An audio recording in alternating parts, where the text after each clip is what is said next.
God and Adam were walking in the Garden of Eden one afternoon.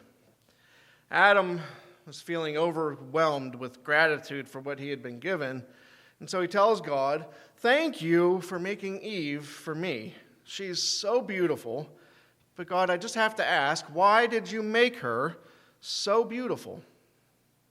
"Well," replied God, I made her beautiful so that you would like her." That made sense to Adam because he definitely liked her. But he had another question. "God, forgive me, she's also a little bit dumb. Why did you make her dumb?"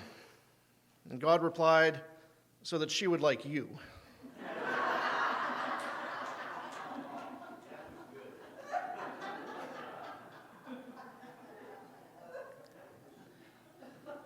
It's quite literally a tale as old as time.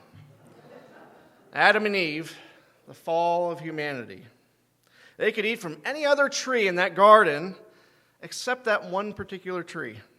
That's really the only restriction they have at this point. That's it. As we might say today, they had one job,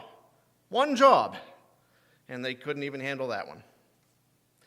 You know, we go back and forth sometimes today with members of the opposite sex, usually in good-natured ribbing, pun not intended, in which we try to pin blame on men or women for the fall. Was it Eve who ate it first? Was it Adam because he listened? Which of the two was actually the dumb one? The truth is simpler than that, really. The fall belongs to all of us. We have all been the dumb ones. Humanity had paradise. We were living in communion with our Creator. Our every need was cared for. Yet because these two fell prey to the temptations of a serpent, we have struggled ever since. And that brings us to our what if question for this week. Last week's what if question dealt with living every moment for Jesus, and by doing so, we can ensure that the legacy that we leave is the legacy of Christ, everlasting, perfect. This week is in some ways the opposite of that. This week's question deals with the idea of having a moment where we failed to do that, and what if we could take it back?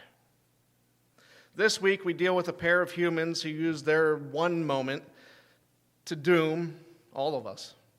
They brought death into the world, they brought pain, and they brought suffering. So this week I ask, what if Adam and Eve didn't eat the fruit? What if they chose to listen to God's command? One logical answer to that is that humanity may have continued in perfection. If Adam and Eve don't bring about the fall, would any of the bad stuff as we know it today be a part of our lives? As I poked around online this past week to see what others have said and others have written about this question, that was one of the more common theories that I found. We would have continued to live in paradise in harmony with God. Can you imagine what that might have been like for us? But you know, I don't think that would have been the case. Why? Adam and Eve didn't even survive their first hurdle. Even if they had been able to avoid this temptation, there would have been more to follow. And as they had children, and their children had children, and as the world would start to get more and more populated, God would have had to provide rules for how societies would operate, which would lead to more temptations, more chances for humanity to fail. So even if Adam and Eve were able to avoid temptation and sin, even their entire lives, more humans means more chances to fall.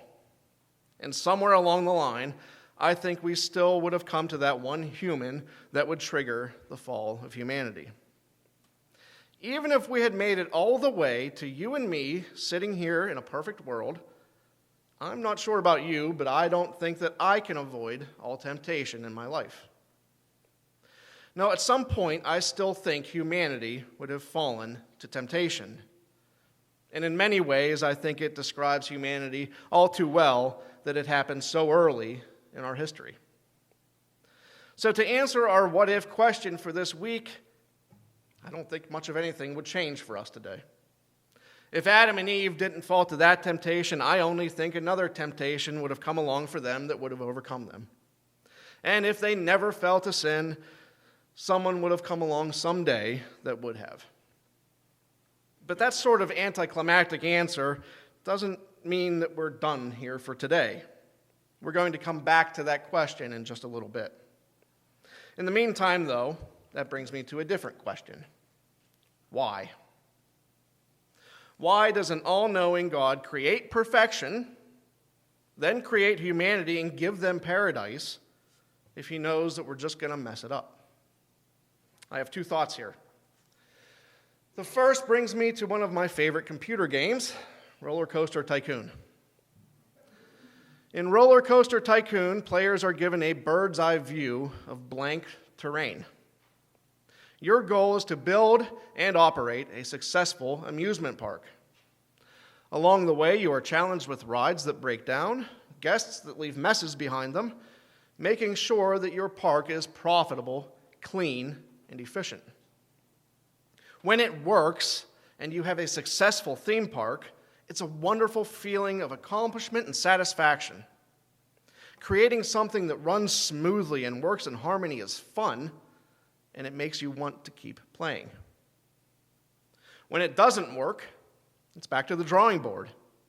It's not necessarily game over, it's just time to find a different way to make it work.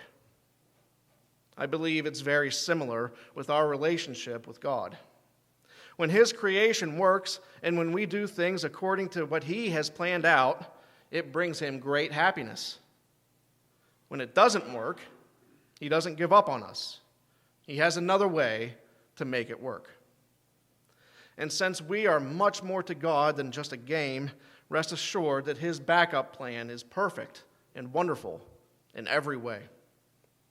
And that backup plan, all along and from the very beginning, is my second thought as to why God would allow humanity to falter. He has something better in store for us, and that was Jesus. It's interesting that the better plan in Jesus often draws similarities to that initial plan in Adam. Jesus is also sometimes called a second or a last Adam, and Jesus is paralleled with Adam at various times in the New Testament. 1 Corinthians 15:45 tells us, "So it is written, the first man Adam became a living being, the last Adam, a life-giving spirit." Again from 1 Corinthians 15, this time from verses 21 to 22, "For since death came through a man, the resurrection of the dead also comes through a man.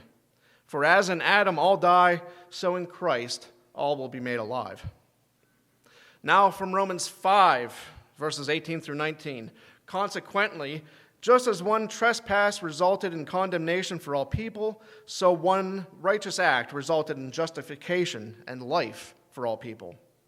For just as through the disobedience of the one man the many were made sinners, so also through the obedience of the one man the many will be made righteous." There are also other parallels between Adam and Jesus in various ways. And since we're talking about temptation this week, let's read together from Matthew 4, 1 through 11. "Then Jesus was led by the Spirit into the wilderness to be tempted by the devil. After fasting 40 days and 40 nights, he was hungry. The tempter came to him and said, 'If you are the Son of God, tell those stones to become bread.' Jesus answered, 'It is written, man shall not live on bread alone, but on every word that comes from the mouth of God.' Then the devil took him to the holy city and had him stand on the highest points of the temple. 'If you are the Son of God,' he said, 'throw yourself down, for it is written, he will command his angels concerning you, and they will lift you up in their hands, so that you will not strike your foot against a stone.' Jesus answered him, 'It is also written, do not put the Lord your God to the test.' Again, the devil took him to a very high mountain and showed him all the kingdoms of the world and their splendor. 'All this I will give you,' he said, 'if you will bow down and worship me.' Jesus said to him, 'Away from me, Satan, for it is written, worship the Lord your God and serve him only.' Then the devil left him, and angels came and attended to him." Just as Adam was tempted, so was Jesus tempted. But there's some stark differences here. Adam is tempted in the midst of a garden. He had everything he could ever need right in front of him, and still he fails. God cared for him in every way, but he still had to have that one thing he was told he shouldn't have. Jesus, on the other hand, was tempted in the wilderness. He had already fasted for 40 days. This was not paradise for him, not even close. Jesus enters into this in a state where the humanity within him just has to be clamoring for him to give up. And yet, Jesus doesn't fail. Jesus turns away from the temptation. Jesus overcomes. But how is any of that a better plan? How is having Jesus struggle here, only to struggle later, only to suffer and die, how is any of that better than just letting us live peacefully in a perfect world? Well, let's go back to our what if question. We've already come to the conclusion that if Adam and Eve don't partake of that fruit, we likely have one of two scenarios as the outcome. We established that what I think is more likely is that humanity would just fall down the road anyway, in which case we're back to needing our backup plan in Jesus. But let's suppose that what happened would have been that we actually do continue to live in perfection. Let's suppose that we were able to obey God for the rest of history, to trust in Him to forever provide for us, to know that we don't need what He says we don't need. That sounds like a pretty good life, and surely it would be wonderful. It also means that we'd all be here without even a fig leaf to cover us up. But try not to let that image be the one that sticks in your head as you leave here today. Instead, try to leave here with this. If humanity never fell to temptation, how would we know the true depth of God's love for us? Yes, we know that we would have a God that provides for us. We know that we would have a God that created perfection. We would even know that we have a God who loves us. But if we never needed that backup plan, if we never needed someone who could resist the temptation that we couldn't, if we never needed redemption, we might not know just how loved we are. We might not know that God would be willing to send His Son for us. We might not know that God would even sacrifice Himself for us, even after all that we've done. It's a strange thing to feel grateful that humanity experienced the fall. It's a strange thing to be grateful that we've had to labor, that we've had to know pain, that we even had to know death. But only through all of that have we learned that we are loved beyond measure. Only by that do we know that God would sacrifice for us, the ones who turned away from Him in the first place. And so, yes, life is hard. We live in a fallen world. I don't know that things would be any better if Adam and Eve hadn't succumbed to temptation.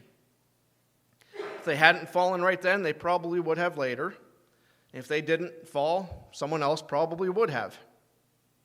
We were designed with the possibility that we could be led astray. But we were also designed with the possibility that we can return to God. Jesus, in the fullness of being flesh, He did overcome temptation. Even after all the times that we've fallen, when we were tempted by forbidden fruit, we can overcome also. And in the grace of God, we will know how very much we are loved. And all of God's people said,